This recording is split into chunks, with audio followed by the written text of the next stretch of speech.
ఈ ప్రపంచంలోనే మన భారతదేశం ఒక అద్భుతమైనటువంటి దేశం. ఇక్కడ ఉన్నటువంటి సంస్కృతి సాంప్రదాయము, ఇక్కడ ఉన్నటువంటి కల్చర్ మరి ఏ దేశంలో ఉండదు. కానీ ఈ దేశంలో మాత్రం ఆడవాళ్లకు స్వచ్ఛ సమానత్వం భావ ప్రకటన ఆ రోజులలో ఉండకపోయేది. అసలు ఆడవాళ్లకు చదువే లేదు. కానీ అప్పుడే ఒక మొట్టమొదటి మహిళ టీచర్, ఉపాధ్యాయురాలు చదువు చెప్దామని సమాజంలో ముందుకొచ్చింది. ఆమెనే సావిత్రిబాయి ఫులే. కానీ చదువు నేర్చుకోవడానికి ఎవరు కూడా ఆ రోజులలో ముందుకు రాలేదు. కొన్ని కోట్ల మంది మహిళలు ఉన్నప్పటికీ ఆ రోజులలో చదువు నేర్చుకుందామనే ఉద్దేశంతో మాత్రము అప్పుడు ఉన్నటువంటి ఆ సమాజానికి చెందినటువంటి ఆ వర్గంలో ఉన్నటువంటి ప్రజలు చదువు ఆడవాళ్లకు నేర్పియద్దనే ఉద్దేశంతో ఏ మహిళలకు ముందుకు రానియలేదు. కానీ అప్పుడే ఒక మాదిగ సమాజం నుంచి, ఒక దళిత సమాజం నుంచి ఒక అమ్మాయి మొట్టమొదటిసారిగా నేను చదువు నేర్చుకుంటాను అని ముందుకొచ్చింది. ఆమెనే ముక్తాబాయి సాల్వే.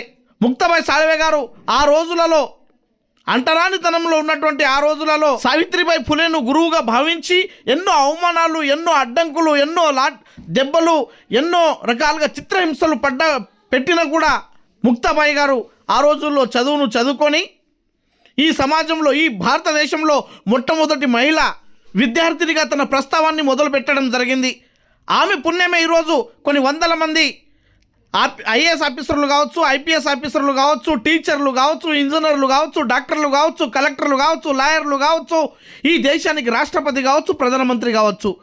ఆమె వేసిన బీజంతో, ఆమె వేసినటువంటి ఆ చదువు విద్యార్థిని యొక్క ఆ అడుగేసినటువంటి బాటతోటే ఈరోజు మొదలై కొన్ని వందల వేల లక్షల మంది, కోట్ల మంది అమ్మాయిలు చదువుకుంటున్నారు. అంతటి ప్రాముఖ్యత కలిగినటువంటి మొదటి విద్యార్థిని ముక్తాబాయి సాల్వే గారి యొక్క జయంతి వేడుకలను ఈరోజు బైన్సలో అంగరంగ వైభవంగా ఇక్కడ ఉన్నటువంటి అన్నబాబు సటే గారి కమిటీ ఆధ్వర్యంలో జరుపుకోవడం జరిగింది. ఈ కమిటీలో భాగంగానే మన స్టాచ్యూ అధ్యక్షులు అనిల్ గారు, గాయక్వాడ్, అదేవిధంగా సాహెబ్రావు గారు, బాబు గారు, మారుతి గారు, రాజు గారు, అదేవిధంగా అనిల్ గారు, ఉత్తమ్ గారు, ప్రహ్లాద్ గారు, అడెల్లు గారు, నాగేష్ గారు తదితరులు పాల్గొని ఈ కార్యక్రమాన్ని అక్కడ విజయవంతం చేయడం జరిగింది. సమస్త ముదల్ నియోజకవర్గంలో ఉన్నటువంటి ప్రజలకు అందరికీ ముక్తాబాయి సాల్వే గారి 385వ జయంతి శుభాకాంక్షలు. ఈ రోజులలో మనం చూసుకున్నట్టయితే సావిత్రిబాయి ఫులే గారి యొక్క ఆలోచన విధానం, ముక్తాబాయి సాల్వే గారి యొక్క ఆలోచన విధానాన్ని యావత్ భారతదేశ వ్యాప్తంగా మహిళలందరూ కొనసాగిస్తున్నారు.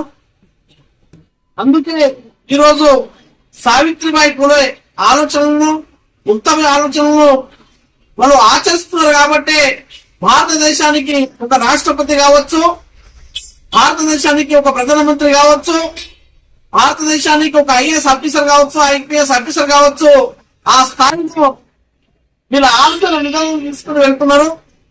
ముక్తాబాయి గురించి చెప్పాలంటే మొట్టమొదటి దళిత విద్యార్థిని.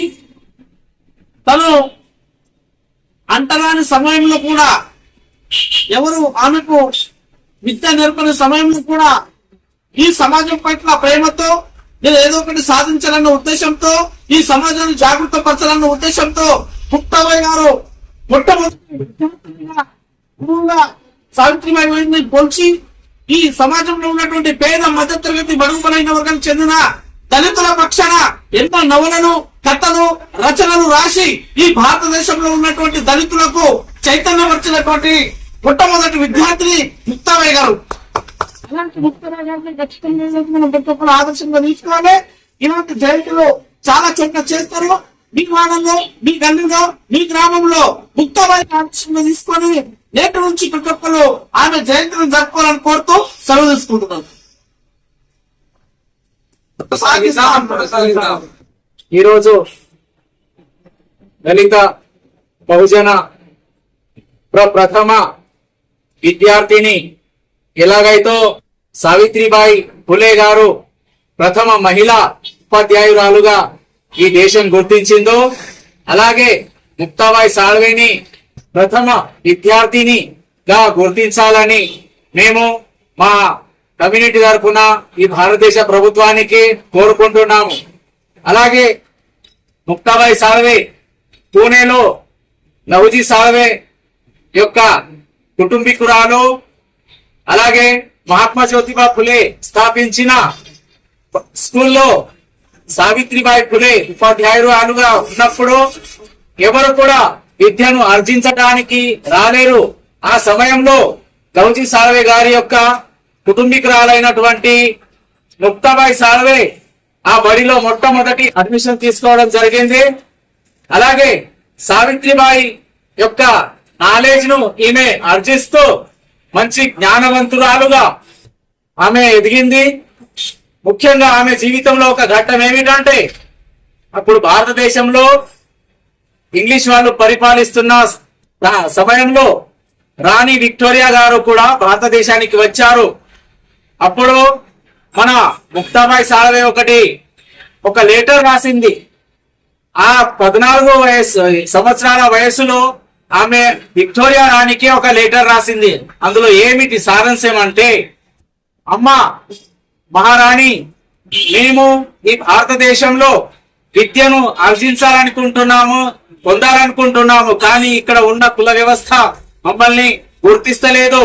మేము దళితులమా లేదా మేము ఏ కులానికి వారము, అప్పర్ కాస్ట్ అంటే ఉన్నత వర్గాలు మమ్మల్ని దగ్గర తీసుకుంటలేరు. చిన్న వాళ్ళ కోసమేమో విద్యను అభ్యసించడానికి అవకాశాలు లేవు. మరి మా కోసం నువ్వు ఏం చేస్తావు అని ప్రశ్నించిన మొట్టమొదటి విద్యార్థిని ఆ బ్రిటిష్ రాణి యొక్క మనసును కలత చెందే విధంగా చేసింది.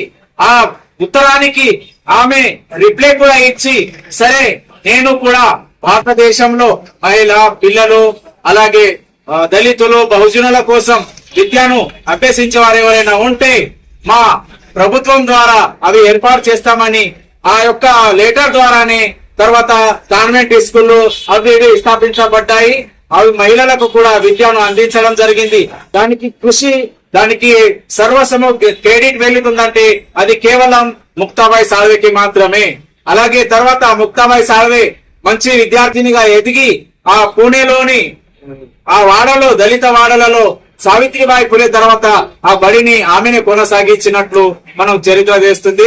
అందుకే ప్రతి ఒక్కరూ ముక్తాబాయి సాల్వే లాగా మనము మన అమ్మాయిలను చదివించి ఆమెను ఆదర్శంగా మనం అందరు చూపించాలని కోరుకుంటూ ఈ అవకాశం ఇచ్చేందుకు ధన్యవాదాలు. ఈరోజు బైన్సా పట్టణంలో జయంతి శుభాకాంక్షలు తెలియజేస్తా ఉన్నా. మిత్రులారా, ఆ రోజులలో ఉన్నటువంటి వర్ణ వ్యవస్థ ఏదైతే ఉన్నదో ఆ వర్ణ వ్యవస్థ మన సమాజానికి చదువును దూరం చేసింది. చదువును దూరం చేసిన తరుణంలో జ్యోతిరావు పూలే సావిత్రిబాయి గారు ఇద్దరు కలిసి వాళ్ళకు పిల్లలు కూడా పుట్టకుండా పసరమందు దాగి పసరమందు దాగేసి పిల్లలను పడకుండా మన సమాజానికి అంటే బడుగు బలైన సమాజానికి చదువు ఒకటే మార్గము. ఆ చదువును అందించడానికి తన సర్వస్వం త్యాగం చేసి అందరికి మన అంటరాని వాళ్లకు ఆ రోజులలో ఊళ్ళోని చిన్న చిన్న స్కూళ్లు స్థాపించి అంటే పాఠశాలలు మహిళల కోసం స్థాపించి అక్కడ మన సమాజానికి చదువునివ్వడం జరిగింది. అలాగే వాళ్ళ త్యాగం చాలా విడదీయలేనిది అంటే చెప్పలేనిది త్యాగం. ఆ త్యాగానికి ఈ రోజు ఇటువంటి ముక్తా సాల్వేలు బయటకు వచ్చిండ్రు. అదే మన సమాజానికి ఒకవేళ కరెక్ట్ అంటే పర్ఫెక్ట్ ఎడ్యుకేషన్ ఇస్తే ఇటువంటి ముక్తా సాల్వేలు మన సమాజం నుంచి బయటకు వస్తాయి. కాబట్టి ఆమెను మన ఆదర్శంగా ఎందుకు తీసుకోవాలి? ఎడ్యుకేషన్ లో తీసుకోవాలి. ఎడ్యుకేషన్ అంటేనే ఈ సమాజాన్ని చైతన్యం చేసే ఒక టూల్ అన్నట్టు. సావిత్రిబాయి జ్యోతిరావు ఫులే ఒక మాట చెప్పిండ్రు, education means bread and butter. Education అంటే పొట్ట నింపుకునే సాధనం కాదు. ఎడ్యుకేషన్ అంటే ఈ సమాజంలో నిజమేందో అబద్ధమేందో దాన్ని ఆవిష్కరించడం అన్నమాట. Education is not bread and butter. Education means you find out the truth in the world, you find out the truth in the enemy. అంటే శత్రువు ఎవరు, మిత్రువు ఎవరు, మనకు ఈ సమాజానికి అట్టడుగు చేసిన వాళ్ళు ఎవరు, వాళ్ళకు గుర్తిస్తూనే ఈ సమాజంలో ఉన్నటువంటి చదువు అప్పుడు చెప్పినటువంటి చదువు ఏదైతే ఉందో సావిత్రిబాయి జ్యోతిరావు ఫులే యొక్క చదువు ఏదైతే ఉన్నదో అది తర్కం అంటే శాస్త్రీయంగా చదువు ఉండే. ఈ రోజులలో అటువంటి ఎడ్యుకేషన్ మనకు దొరకలేదు.